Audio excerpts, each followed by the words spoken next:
What do you mean you can't find her? The men that stood around me had no answers for me, and this enraged me. Ah, over here, Arturo called from a group of trees that was a good distance away from the house. Quickly we crossed the vast yard and followed him into the woods. There was a body laying face down on the ground. Using my boot, I flipped the poor sap over. Baxter. Half of his face was missing. Arturo squatted on the ground and touched the earth before looking north. A body carrying more than its weight went that way. He pointed north. Simon came through the trees, dragging that old drunk guy I talked to when I first got here with him. He shoved him to stand in front of me. "Speak," Simon told him. The little man looked around and began to fidget. He reeked of alcohol and body odor. Wow, you guys got yourself quite, he began, but I had zero patience for this. "Talk!" I yelled at him. The more time he lost, the further Deborah's abductor got away from us. He jumped. "Geez," he began, but thought better of it. "He took Black Beauty," he said. "Who?"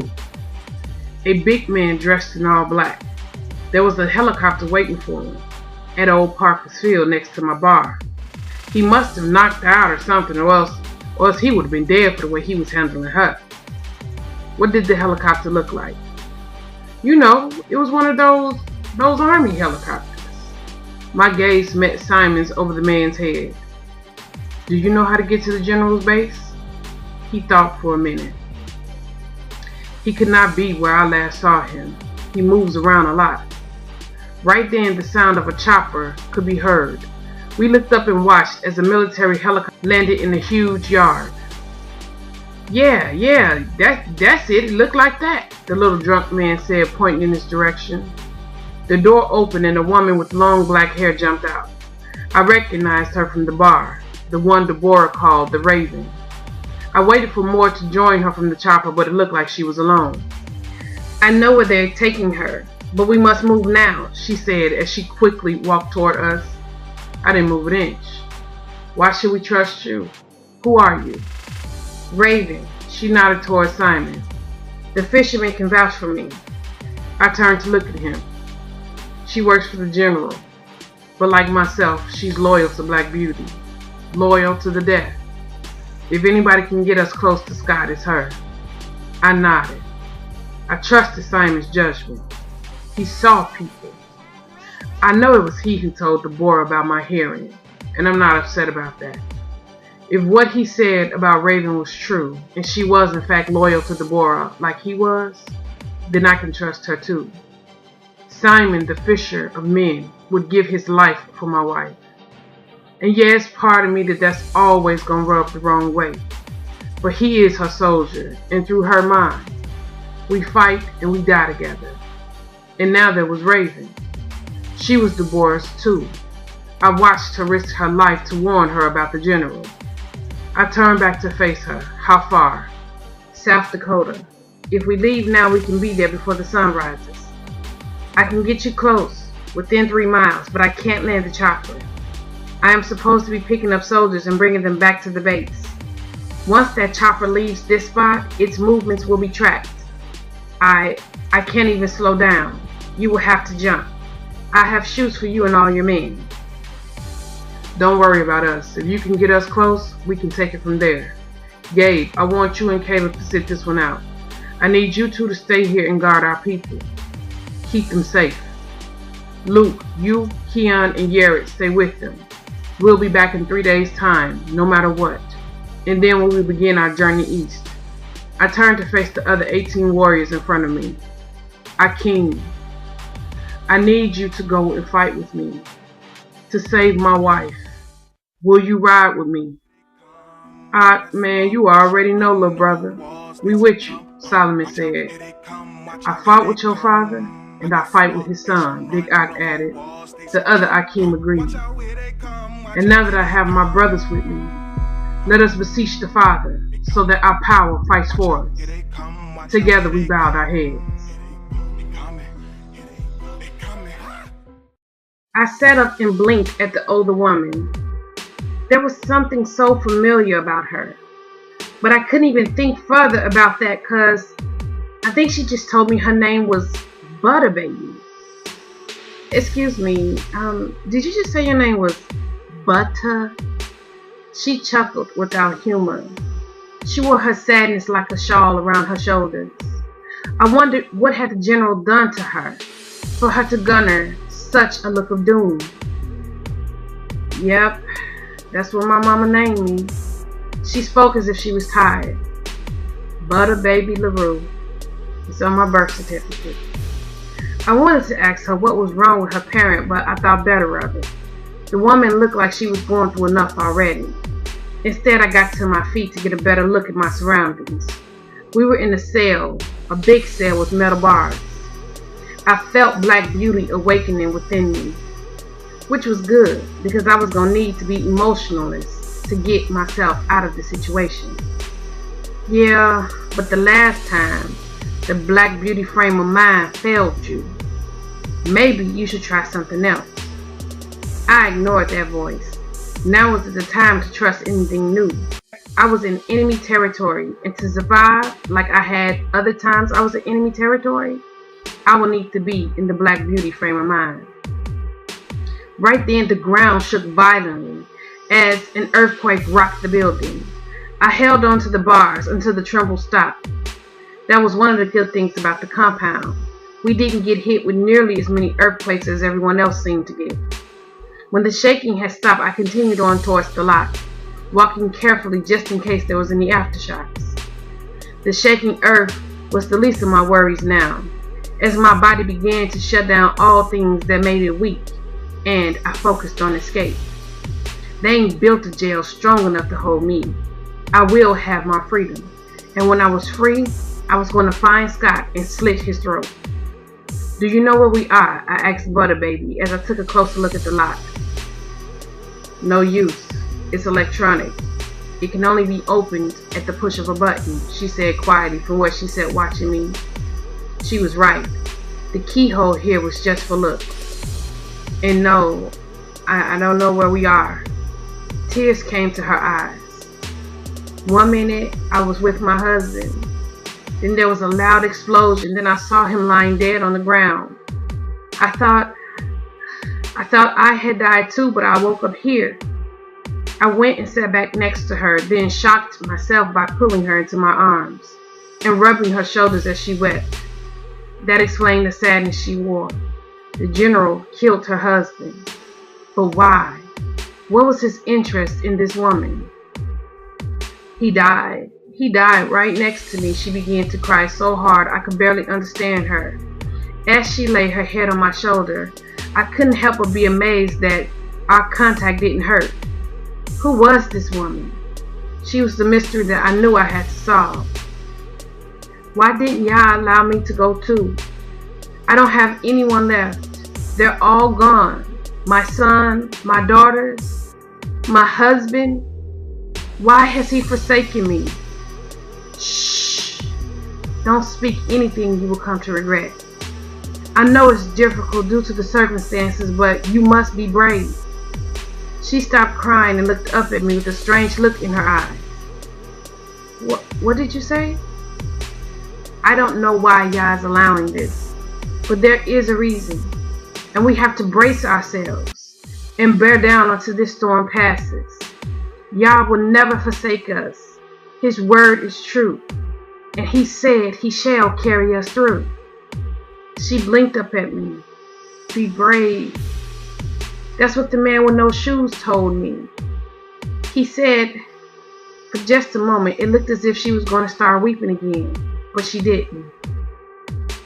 He said that my family would not always be together, and that I needed to be brave when that time came. She tried to wipe away her tears with one hand. I could see the battle taking place within her. She nodded her head with jerky movements. With as much determination as she could muster through her pain, she swiped the rest of her tears away. "What's your name?" she asked, her voice still shaking on the verge of that breakdown. I smiled at her. "Deborah. No, Deborah." She lifted one side of her mouth in a smile. "I have a Hebrew name too." "What is it?" She shook her head as tears pooled in her eyes again, but bravely she didn't let them fall. "My husband gave me my name, and now that he's dead, I will never use it again." My heart broke for her, but Yah willing, with time she could learn to trust in him again. I am new to this love business, but if something happened to Dawid, it will cripple me. But no matter what, I could not give up on Yah. He had become my first love. "Has he?" a small voice said inside of me. "Do you trust him?" that voice continued. "Of course I trust him." "More than you trust yourself? More than you trust Black Beauty?" I ignored that voice as another voice, my voice, the voice that I had heard my whole life, the voice that I had always been there for me, had always gotten me through sticky situations like the one I was in right now, told me not to listen to the voice of doubt, not to let that voice throw me off my game. You see, I needed to focus to survive this, and the sooner I started thinking like Black Beauty, the better. "Tell me about them. Tell me about your family," I told Butter, so that her voice can quiet the voices going to war in my head. She smiled at me through her tears. Goodness, when she smiled, she reminded me of Yafa. Cain, that's who she put me in the mind of. My little bot that I already missed dearly. My husband was a very strong man, very powerful. He was touched by Yah, and he gave me 3 very beautiful children, a son and 2 daughters. She looked off into the distance, getting lost in her memories. We used to joke with each other because we had one child who turned out just like him, our oldest. And then we had one child that turned out just like me, our youngest. Then there's our middle child, and she turned out like the both of us. She has that fight like her father, and he often says she had my sassiness. Butter shrugged her shoulders. I don't know, maybe she did. But our son, oh my goodness, he was a splitting image of his father. I mean, they looked like twins.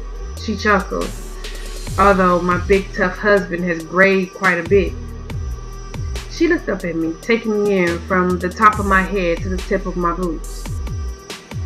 "He would have loved you." I frowned. "Your husband?" She laughed, hitting my leg. "No, crazy. My son. Had he lived, you may have been older than him by a few years, but you know, that was his thing. He always had an eye for the older girls. And he liked warrior women too. He and my husband had trained my daughter to fight like them. They would have gotten a hold to my youngest, but she always had her hands buried in the dirt, and she had no time to fool around with them. I bet you like to fight. Are you a cop or something?" Her question caught me off guard. I chuckled. "Oh no, far from it. I was a soldier once." A door banged open at the end of the hall, followed by heavy footsteps. Moments later, a man that I hadn't seen in years appeared in front of the cell. Front Metalhead Lombardi. His face was still as ugly as I remember. The general, most loyal pit bull. Well, well, well. If it ain't the famous Black Beauty. Home at last. His Boston accent made me want to spit on the ground at his feet. But I didn't, out of respect for the woman I comforted in my arms. You know, from back during training days, there was a rumor going around that the general had created you in his lab. 1 part man and 99 parts German Shepherd. You know, we all thought you were a little retarded, buddy. But then you go and you open your mouth and say something dumb like that, and then you prove it.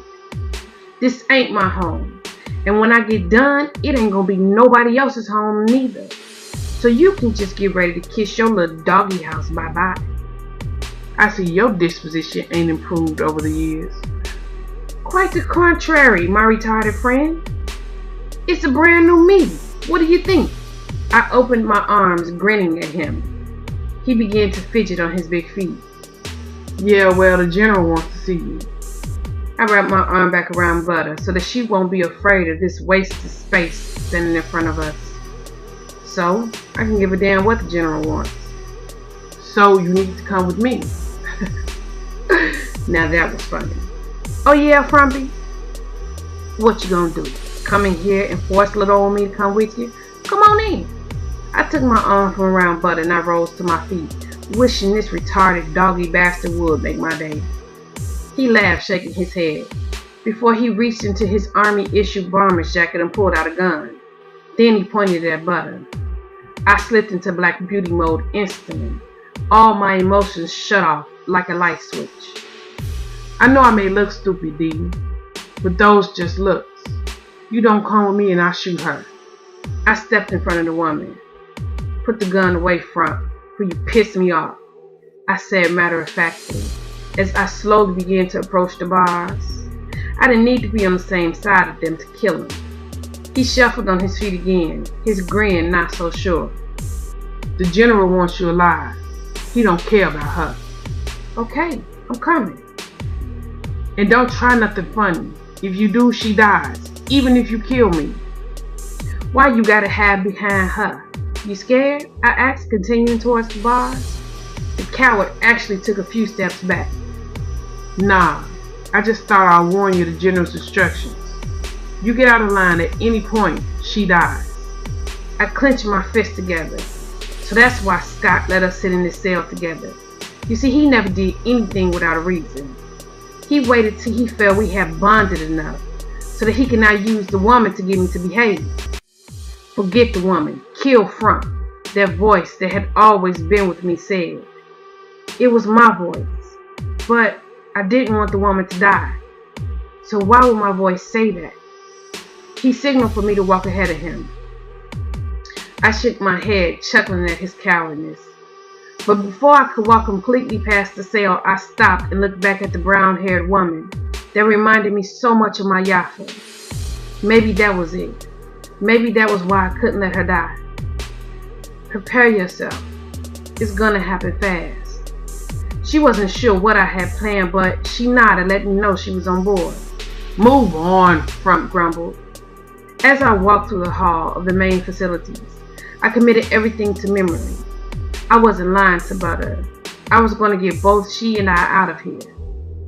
Those eyes suddenly flashed before me and my knees nearly gave out as my equilibrium seemed to malfunction. Keep walking or she dies, Frump hissed from behind me.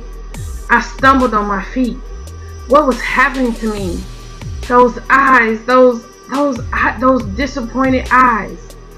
It was as if they were looking at me now. Something was happening. It felt as if I was walking outside of my body. I felt lightheaded. Father Yah, help me. I was having a hard time breathing, yet my feet continued to move forward. I was aware of walking, but those eyes were killing me. I blinked and I found myself standing in front of a huge metal door. Frump knocked on it. Come in. The voice that made my skin crawl called from the other side. Go on, Frump said, gesturing towards me to go in. He reached to shove me, but then thought better of it.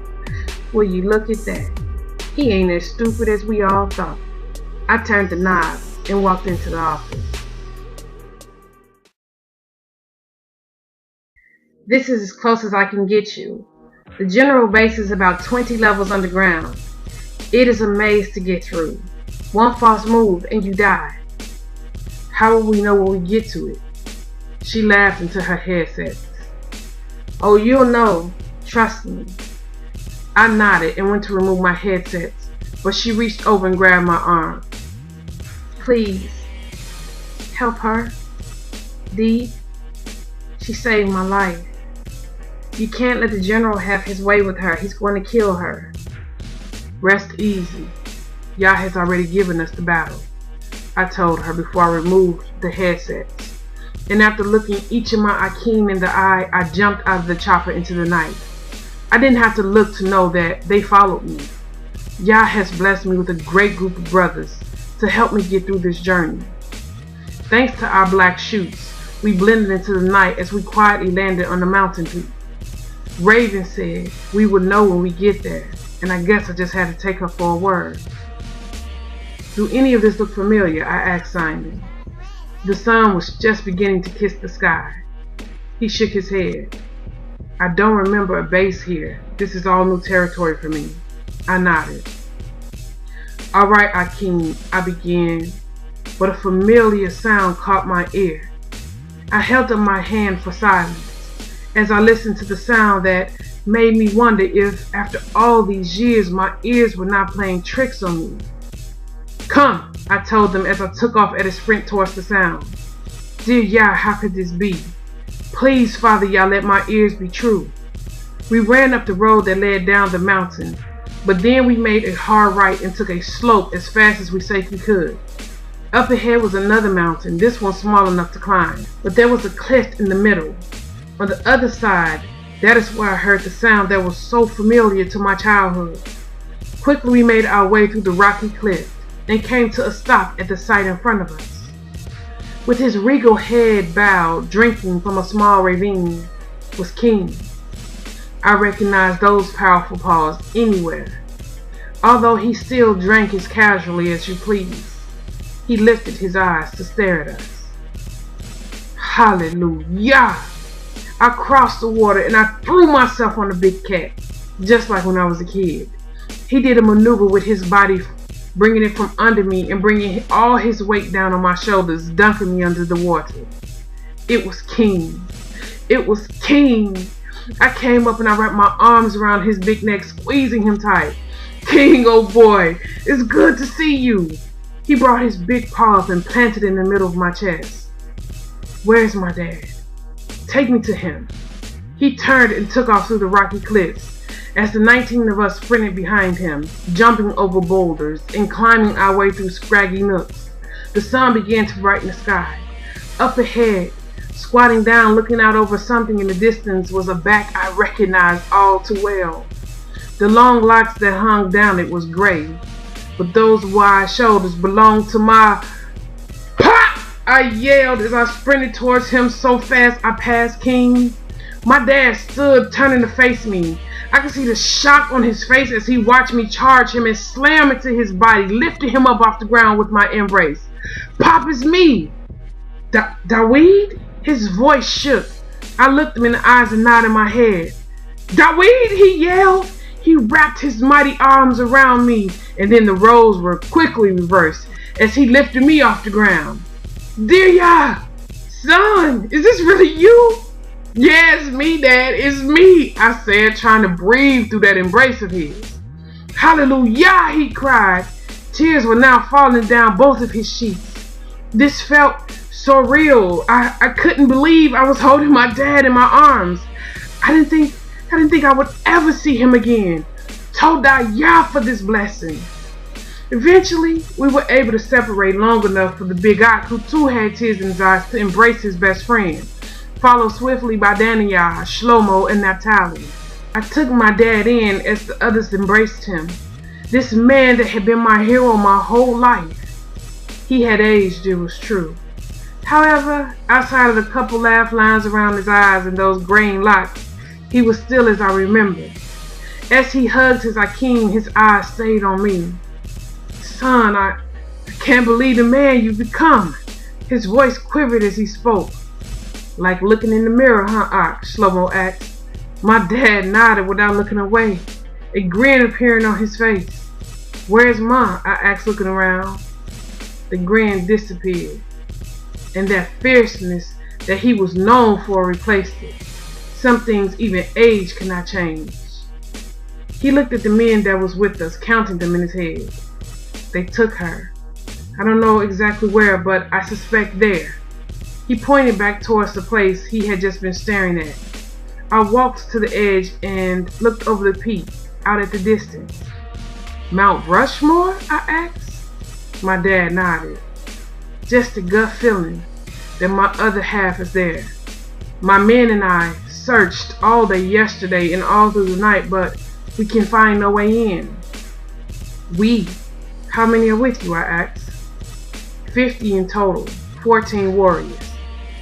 I nodded my head. The preacher had spoken the truth. My father and his men made 14. Deborah and my men made 23. Together that was 37 warriors. Dad, I have a wife. She has been taken as well. And I suspect the same person took mine. He nodded. Do you have any idea how to get in? He asked. I looked down at King and I asked him in the language of the Malakim to show us the way. He nodded his big head up and down. I smiled at my dad, who was looking at me with pride in his eyes. King will show us the way. Where are your men? I left him to protect the camp. He eyed me and my soldiers. I may be old, but I think I can still pack a punch. We shouldn't need them for a little job like this, huh? I chuckled, shaking my head. Man, it was good to have my papa back. Nah, we'll be just fine. Yah has already given us the victory. I looked down at King. Show us the way, my friend. Scott sat behind his desk, looking just like he had the last time I saw him. He had aged a bit. Probably because he was doing something like drinking baby's blood to stay young. He was sick like that. Sitting on the couch reading the magazine was Zeus. Outside of a few upgrades, the robot hadn't changed much since the last I saw him. Deborah, aren't you a sight for sore eyes? Scott said, flashing me with his politician smile. He raised his arms like a loving father that had missed his child. I raised an eyebrow at him. I wish I could say the same, I mumbled as I tried my best to get myself together. I don't think I was having a problem breathing anymore, but something wasn't right. I felt disjointed. I felt as if I was stuck somewhere between the now and could be. I know that don't make much sense, but that's how I was feeling. Zeus, do you hear that? I don't think she missed me at all. The robot lifted his head, blinking at me, before he smiled. He looked so human that if you didn't know he wasn't, you would never imagine him to be anything else. No, sir. With your sparkling personality, I'm sure she's missed you very much, the thing said before he went back to reading the magazine. Scott was such a coward. For as long as I've known him, he's never gone anywhere without his mechanic protector. He came to his feet, extremely agile for a man so tall. I always wondered how he moved the way he did with his freakish height. The man stood nearly 7 feet. Oh, come on, D. You got to have missed me a little. Hey, what's the matter with you? You're looking a little green around the gills. I bit down on my teeth, asking Yah to give me the strength to hold my tongue. He was speaking to me in a fake caring tone. He was such a maniac. In an instant, he could switch and go from being sweet and unassuming to pure evil. Dear Yah, help me. What was wrong with me? Now was not the time to have a nervous breakdown. I needed my senses about me. Don't you have anything to say to me? He cooed, coming to stop right in front of me. I stood my ground. I'd be damned if this bastard caused me to flinch. I looked him straight in the eyes, letting my hate for him show. I was good to you, wasn't I? I rolled my eyes. This could not be happening to me right now. I was supposed to be killing him right now. How had I gone from feeling nothing to feeling nothing? Not myself, not Black Beauty, just lost. I was getting ready to panic. Why? He whispered. Why what, Scott? I hated that he was standing so close to me. He reeked of wickedness. Why was I never enough? I chuckled without humor. You were never an option. He sucked in his breath sharply, as if anything I could ever say could insult him, before nodding his head, that evil grin spreading across his handsome face. Yeah, this is the Scott I was used to.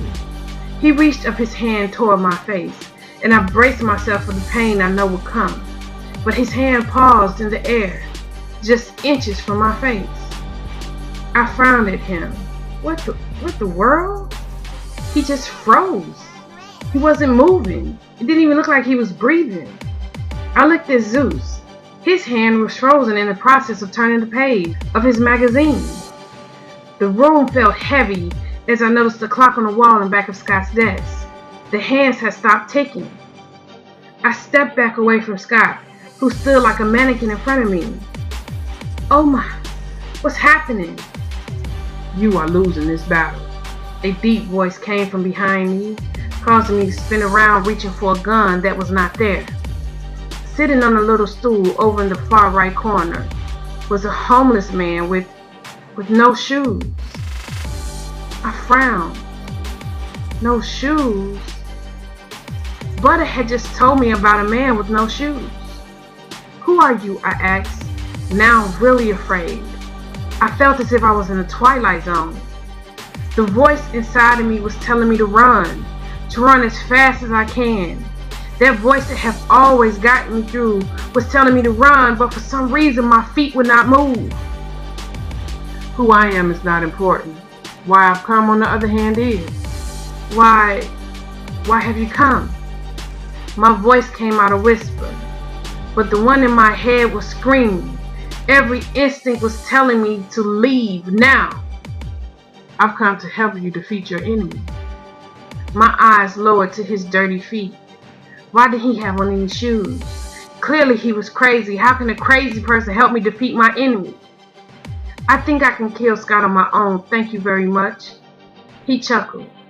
I didn't know if he was fat or if he just had lots of coats on, but he folded his hands over his poochy belly. Oh, I have no doubt you will be able to kill him. He's lightweight. It's the heavyweight that I've come to help you defeat. Someone mumbled from behind me. I turned to look at the general, and it was as if he was trying to fight whatever hold had come upon him. What are you doing here? He spat from between his lips as if they were weighted down. You can't be here. This is quiet, the homeless man said tranquilly, holding up two fingers, bringing them together as he spoke. The general's lips sealed shut. His frightened eyes moved back and forth. I turned to look back at the man. Who are you? He shook his head. It matters not, he repeated. This man is crazy. Get out. Run. Get out, my mind screamed. Is that your mind? He asked calmly. His voice was like the sound of water. What do you mean? I asked. Can he hear my thoughts? Are they your thoughts? My knees gave out. What was happening? I didn't know what was real or what wasn't. Was this homeless guy that seemed to have stopped time and space really here talking to me? Reading my mind, or had I lost it and was even now as we speak cracking up in front of the general? That voice, he said from his little stool, have spoken to you so long you think its words are your thoughts. I clutched my head with my hands to try to relieve some of the pressure that was building behind my eyes. Although the homeless man's words were spoken quiet and peacefully, he was causing chaos in my mind.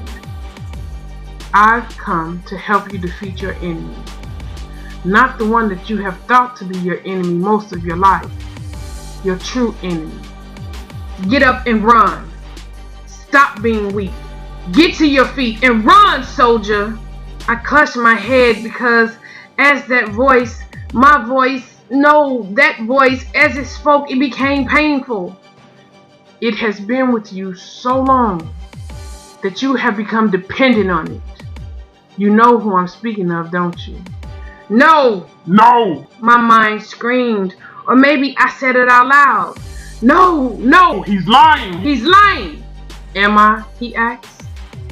Get out my head! I screamed, clutching my head because it felt like it was going to burst. No, don't listen to him. I'm your friend. I've been with you through thick and thin. I'm black, beauty, the homeless man said. But from much closer, I raised my head and he was sitting right in front of me on his little stool. How? He reached down and picked up my hand. Black beauty has got to die so that you can live. Is that why he was disappointed in me? My voice shook so bad, my words were barely comprehensible. I felt as if I was being torn in two. The man nodded. It's hard to let go sometimes. To give it all up. All that you thought you were, all that you have come to rely on, all that you have come to trust. You must clean your house until it is empty in order for it to be filled. Yes. It all made sense now. Black beauty was standing in my way. That was why Yah was disappointed in me. Because when it came down to it, I trust in myself, or who I have always perceived myself to be, instead of trusting in him. What a clever place for a demon to hide in all that I once thought was me. Who would ever think to look there? Who would ever think to look at oneself? Yes, child. The old man nodded his head. Yes, child. Now that you've cleaned the old man out, you must now bring the strong man in. He held up his finger, and time seemed to speed up, or maybe not, but suddenly I was turned back facing the general, who was still holding his hand out to touch my face. The weight that had fallen on the room lifted, and the general was moving again. He blinked down at me. It's true, he said. I didn't want to believe it, but it's true. You got married. I frowned. What the? He didn't remember what had just happened. He didn't know, but how in the world did he know I was married? When Baxter left, Dawid and I had not yet made a covenant with each other. The muscle ticked in his cheek as he looked at me, as if he wanted to punch me. How could you? He spat in my face, and I mean that literally. I lifted my hand and wiped the spittle from my cheek. How could I what? How do you even know I'm married? I could smell him on you, he whispered, looking at me as if I was a rare prize painting. Was Black Beauty gone? And if so, what now? What was I supposed to do now? I am a clean vessel, but still empty. Dear Yah, help me. I have waited to take you for over 300 years. And now that I finally have you in my grasp, it's to find you joined to a mortal. He reached up and rubbed his hands through his blonde hair so hard it looked like he was going to pull the hair from his scalp. And then in true maniac fashion, he turned his anger off and smiled down at me. It's a good thing I'm the kind of man that plans ahead. Zeus stopped reading his magazine and came to stand off to my left. Now that was disturbing. Carefully, I reached for my 9, but of course, they weren't there. Dear Yah, fight it, D. Fight the familiar. It was as if Black Beauty was there lurking, waiting for me to reach out to her. No, I will wait on Yah. No matter what, I will wait. I am his. What do you mean? I asked Scott, who was walking back towards his desk.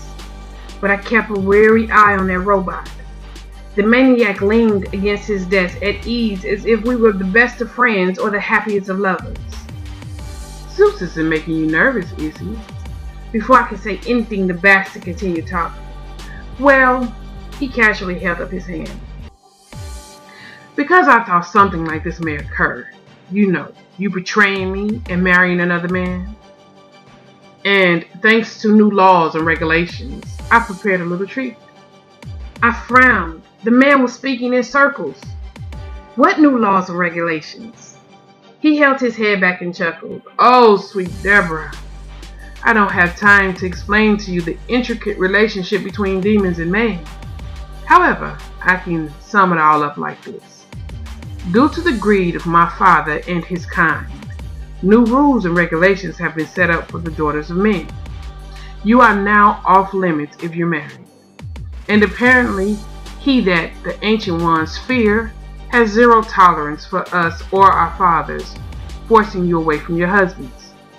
He looked down at his nails that looked as if they had just been manicured. Leave it to this bastard to still be getting manicures while the rest of the world burned.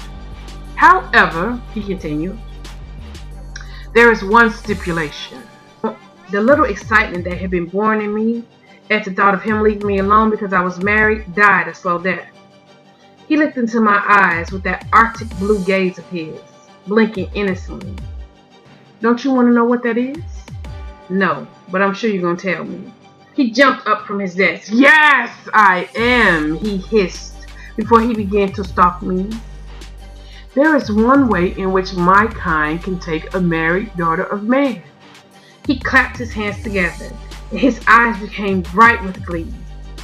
And that is if her husband dies. I shook my head. You're wasting your time. Twice your army has been sent away in defeat. Oh, you poor simple fool. He inhaled long before exhaling as if he was getting ready to make a confession. Okay, it's true that certain areas are protected slightly better than others, which is why he held up a finger. Your husband is coming to me, and he should be here any minute. There was a knock on the door. I swung around in disbelief. That can't be Dawid. The door opened and Raven walked through. Our eyes met only briefly, but I got a bad feeling in the pit of my stomach. I wanted to yell at her to leave this room. Ah, Raven, my black-hearted bird, how was your mission? All things went according to plan. Did it? He asked as he walked towards her. His hands clasped together behind his back. Yes, sir. And how many live bodies were you able to bring back? My eyes lowered to Raven's fists. She balled them up tight as she lied. By the time I got there, sir, there was no one to be found. I swept the area twice. Oh, we must have a great number of casualties then. Raven didn't say anything. She just looked straight ahead. He stopped in back of her. Her throat moved as she swallowed, uncomfortable with how close he stood to her. Look, Raven, did you notice Deborah had returned home? He brought his hands around her body and began to rub his fingers in a small circle on her neck. Yes, sir. She looked straight ahead. I wanted to speak up and stop him, maybe bring his attention back to me, but that would only hint to him to the fact that Raven had been helping me over the years. Well, aren't you going to say hi? If my memory serves correct, she was always a hero of yours. You spent your whole life trying to live up to her shoes. She swallowed again before her scared eyes came to me. Hey, Deborah. Hey, Ray. Isn't this sweet? One big family reunion. Except we're not family, are we? He looked up at me, his blue gaze piercing. No, we're not, I told him. You are right indeed. And you would think that Raven here, with her soft heart, was also a part of your family. That his name was written on her DNA. Ah, she jumped, now very nervous. We both knew Scott. He was getting ready to do something bad. It's not. However, she isn't one of mine either. Because if she was, she would have never betrayed me. It looked as if there were tears in his eyes. Scott, I began, but he raised his voice, cutting me off as his fingers became a death grip around her neck. No, she may not be one of mine, but she's not one of his. If she was, I could not do this. A scream froze on her lips as his eyes flashed red before his teeth turned into fangs. He moved his head with unnatural speed and sunk his teeth down in her neck, biting into her flesh. I made to go to her aid, but before I could take a step, an iron grip wrapped around my arm, bringing me to a stop. And because there was no pain accompanied with the touch, I know it could not be real flesh, only plastic. No, Agent Black Beauty, you watch, Zeus said, looking at me with his lifeless eyes. Stop, I screamed, as I was forced to watch him kill her. No, please! Loud alarms began to sound. Scott lifted his head and Raven fell dead at his feet. No! Grief washed over me in a wave. My first instinct was to escape into Black Beauty. But dear Yah, I will not fail you this time, even if I know he killed her because of me. He wiped his mouth with a handkerchief he pulled from his pocket before letting the bloody thing fall to the ground on top of her body. And carelessly, as if she was nothing, he stepped over her. Nothing like the taste of a French straddler. He laughed at his own joke as he walked around his desk typing something in on his computer. Scott was not a man. He was some kind of vampire. That explained so much. Right on time, he cried gleefully, obviously looking at some security footage. Take her back to her cell. When next I see you, my sweet Deborah, you will become mine once and for all. No, I yelled as Zeus effortlessly pulled me out of the office. When next I see you, you die, I screamed, trying without success to jerk my arm away from the robots. My emotions were all over the place. He obviously had some kind of trap laid for Dawid, and Raven was dead. I felt useless. Without uttering a word, the robot pulled me through the halls as soldiers, Scott's human robots, ran, preparing for war. I wanted to yell. I wanted to go numb, but I couldn't forget those eyes. The cell door opened as we reached it. He threw me in and stood and waited for the bars to shut. I watched him leave with my fist balled. What happened? The brown-haired woman asked, coming to her feet. I won't give up, no matter what. I won't disappoint Yah. There has to be another way. I was so angry. The woman grabbed my hand and pulled me to my knees. There is another way. Pray with me.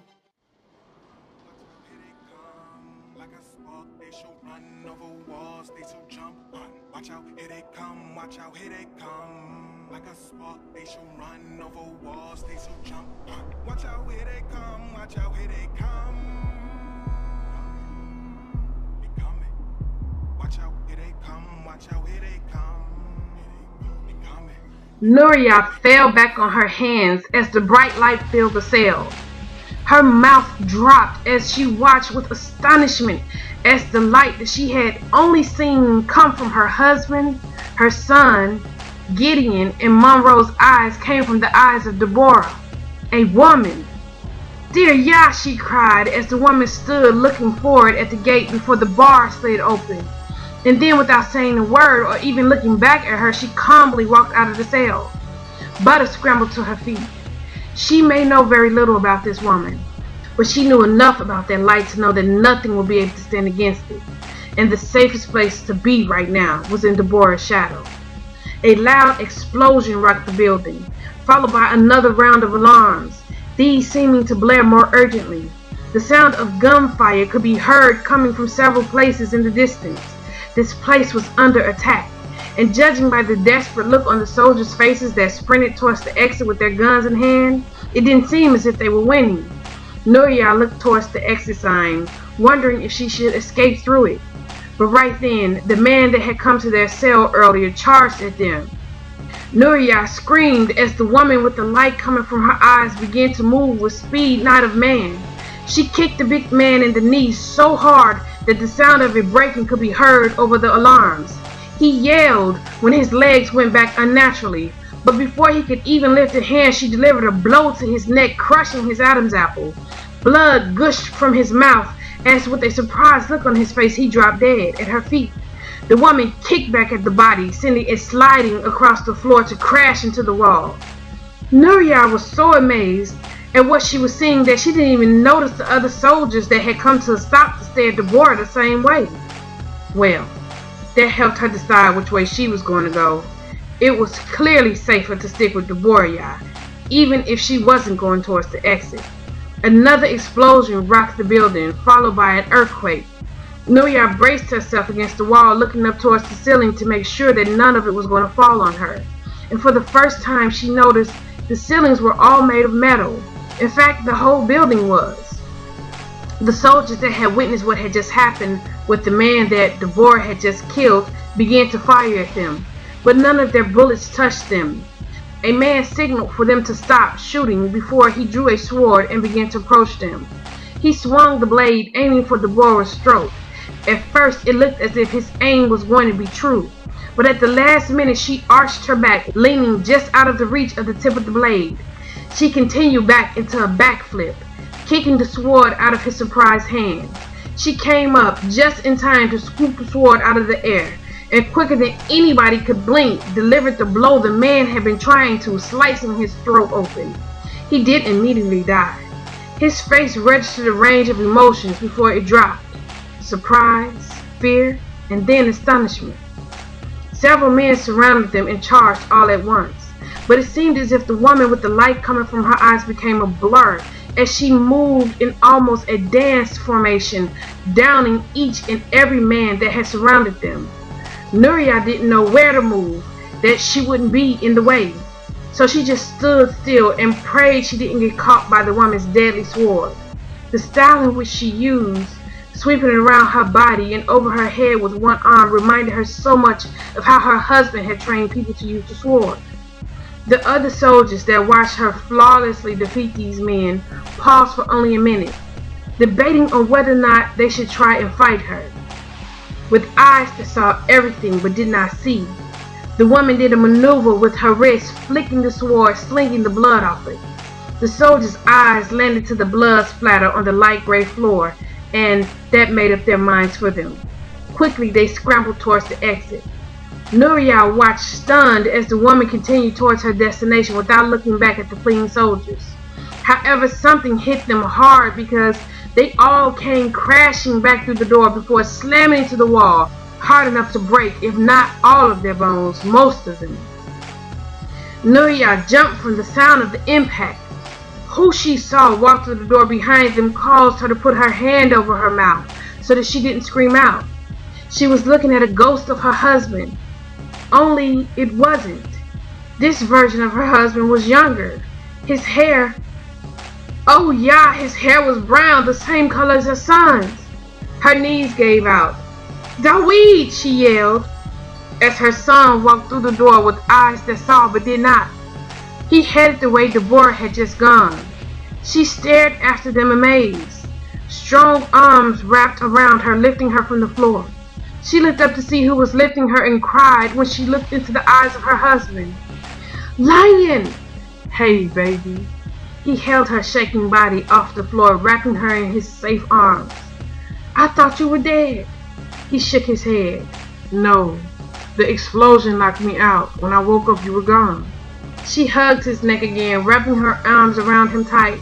"Hallelujah!" she cried, before she remembered the younger version of him who had just walked past her. She lifted her head from his chest, looking him in the eye. "Who? Was that Daweed?" With a grin on his face, he nodded. But her eyes got wide as soldiers began to spill from the exit. But right then a loud roar filled the hall, before something began to viciously attack the soldiers coming up the stairwell. Moments later, King Big Body appeared through the door. Lion moved quickly with her still in his arms, dipping into a crevice. He put her on her feet. "Wait here, baby," he said before leaning in and kissing her deep. Then he drew his sword and did what he did best. Nuria peeked out of the crevice as she watched her husband and King do quick work with the remaining soldiers. More men came through the door, and Lion braced himself to take them on too, but seconds later their bodies hit the ground and began to convulse violently. Slow-mo. He and Natalie ran through the door. Lion sheathed his sword before clasping hands with him. "Man, Ak, it sure is good fighting back by your side," he said with a relieved smile. "Same here," Shlomo responded. King approached Nuria, sniffing at her, checking to see that she was alright. She rubbed her hands through his full, majestic mane. "I miss you too, boy." Lion reached into the crevice, helping Butter to her feet, before they took off to follow Daweed and Deborah. All of them came up short at the sight that greeted them. When they rounded the corner, Deborah and Daweed made quite a spectacle, fighting as one. The light that shined from their eyes brightened the huge space that looked as if it was used to store heavy equipment. There were a few tanks and other vehicles parked here. The couple fought as if they were an extension of the other. When he went down, she went up. When he swung his sword left, she swung hers right. They were being surrounded by robots that looked like human beings. but clearly was not, judging by the pile of mechanical parts that now lay at the ground at their feet. Several of the robots charged Lion and the other Akim when they noticed them.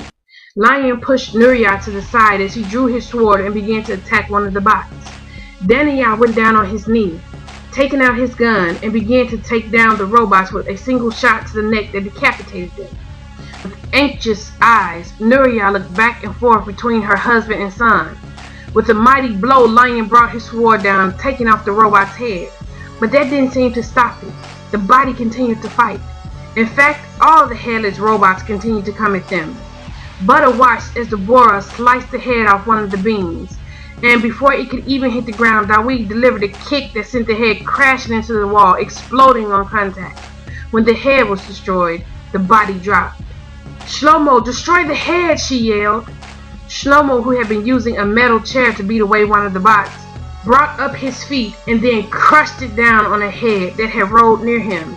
The headless bot that had been fighting Lion dropped. Quickly, Lion came up behind the bot that was trying to attack Shlomo and put his hand between his neck and collar, ripping the head off, before throwing it high in the air where Daniel shot it down. They continued to do that as Shlomo used his metal chair to destroy the remaining heads. When they were done, all the 5 of them could do was stand and watch Deborah and Dawid. King sat on his haunches beside Lion. "Have you ever seen that before?" Nuria asked Lion as together they stood watching their son and the woman destroy everything and everybody that came their way. "A woman, you mean?" he asked. Nuria nodded. He shook his head. "No, I never. I wonder who she is." Shlomo chuckled. "His wife." Nuria's mouth dropped. The general calmly prepared his escape, going around his office collecting a few items he could not do without. "Zeus, you wait outside this door. Nobody gets past you," he called over his shoulders as he laid something very careful in a metal case. "No use running, brother. You're not gonna make it through this alive." Scott's eyes flew up towards the direction Dollar Bill's voice came from. He was not in the physical, so it seemed as if Scott was talking to the air. "You lying rat bastard. You set me up." Dollar Bill chuckled. "Your arrogance set you up. So sure you were of your toys." Dollar Bill walked around the desk and took a look at the screen, which are failing miserable, may I add. "When my body dies, I'm coming for you," Scott promised as he closed his case and walked towards the door. But before he could take 2 steps, the door flew off the hinges, flying back into the office. Zeus with it. "Yeah, man, don't count on that, little brother. This is your end and my cue to exit stage left." Scott felt the presence of his brother leaving, accompanied by the sound of Dollar Bill's irritating laugh. But he had no time to ponder it because the big body of the brown-haired Israelite filled the door, the light coming from his eyes more powerful than anything Scott had ever seen. Coming through the door behind him, with the same light coming from her eyes, was Deborah. "Kill them!" Scott yelled at Zeus, that was getting to his feet, flexing his neck. "My pleasure," the robot said before he took off at a run towards Dawid, shooting at him with a Desert Eagle that had been custom made for him. Dawid used his sword to deflect each bullet. When the robot's clip was empty, he tossed the gun and used his body to hit Dawid with enough force to lift him off the floor, causing them both to crash into the metal wall, leaving a huge dent in it. "What has happened to you?" Scott asked Deborah as she slowly began to stalk him with eyes that saw but did not. He laughed as his eyes flashed red, his fangs and his nails extending. "Don't you know? You can't kill me. This body perishes, but me you'll never be rid of. I will hunt you until the day you die," he hissed, sounding like the serpent he was, before he charged Deborah, talons at the ready to do damage. Deborah ran towards him, and when she was within a few feet of him, she left the ground as she kicked out at him, planting both of her feet in the center of his chest, sending him crashing back behind his desk. He was back on his feet within seconds, crossing the floor too fast for human eyes to see. Deborah brought up her sword and, going into a full turn, sliced at the blur charging her.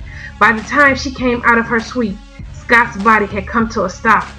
He looked up at the people who were standing in the door watching. Before he saw nothing else, his body collapsed, leaving his head to follow. A loud roar came from Dawi's throat before he smashed Zeus' head in the wall so hard, crushing his metal skull. The lights flashed in the squished eyes before dying completely out. Lying just outside the office, the body of a soldier that was not dead, just knocked unconscious, came to life as the disjointed spirit of the general filled him. Scott didn't like the feeling of this strange body. It made him feel sick at first. Hey, but at least he was still alive. He can work out the kinks later.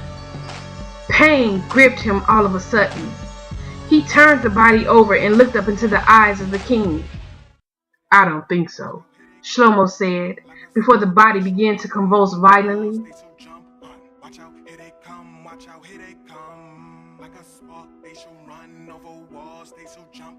Watch out, here they come, watch out, here they come. They coming. Watch out, here they come, watch out, here they come.